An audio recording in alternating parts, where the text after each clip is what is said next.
Shazam, also known as Captain Marvel.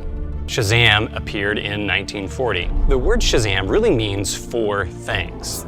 First, it's the name of the wizard that Billy Batson received his powers from to become Captain Marvel. Second, it's a magic word that Billy says to become Captain Marvel. Shazam? It's also an acronym, which is used to describe the 6 elders where Captain Marvel gets his powers from. The wisdom of Solomon, strength of Hercules, the stamina of Atlas, power of Zeus, courage of Achilles, and the speed of Mercury. And lastly, it's the other name that Captain Marvel goes by. To understand a little bit more about Black Adam, we have to understand about the wizard Shazam. The wizard is a sorcerer who lives at the Rock of Eternity, and he's said to have been fighting evil for thousands of years, but now he's looking to retire. One of his most notable feats was defeating the 7 deadly sins, who are demons, and keeping them imprisoned. This is where Black Adam comes in. The wizard, after a life of fighting evil, has found a successor. His name is Teth Adam, and he was a slave and chosen by the wizard Shazam for his heroic acts and courage to become Shazam's new champion. But Shazam's daughter collaborated with the Egyptian god Set and bestowed Teth Adam with the powers of 6 Egyptian gods, so he technically doesn't get the same powers as the wizard. These 6 Egyptian gods are what allow him his superhuman capabilities. However, the problem with Teth Adam is that he was not pure of heart.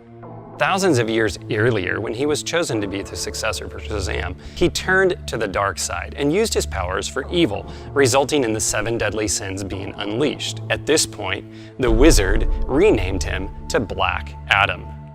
The 7 deadly sins are the same ones that you've heard about in Christianity: lust, sloth, pride, wrath, gluttony, greed, and envy. It's interesting to note that Vox, a secular news source, commented on the 7 deadly sins in the history of Christianity when they were talking about the movie Shazam. Basically, they said that Shazam gets the idea of the 7 deadly sins right when it comes to Christianity. First century Christianity was considered to be pure. In the book of Revelation, it describes the history of the church using 7 churches that would be located in modern-day Turkey. The first church is Ephesus, and it describes the period from AD 31 to AD 100. Each church receives a message from Jesus. The pure church is described by Christ this way: I know your works, your labor, your patience, and that you cannot bear those who are evil. And you have tested those who say they are apostles and are not, and have found them liars. And you have preserved and have patience, and have labored for my name's sake, and have not become weary.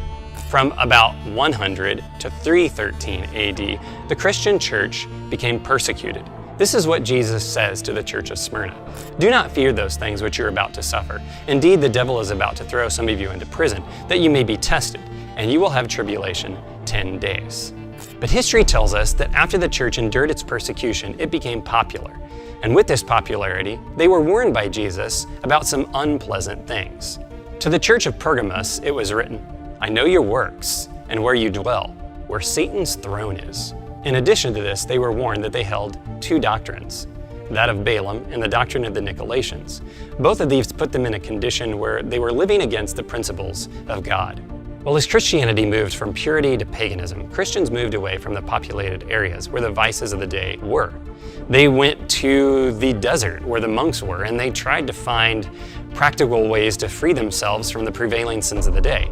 And while there's a lot of virtue in this, it doesn't address the issue that ultimately the battle for those sins, they start on the inside, not the outside.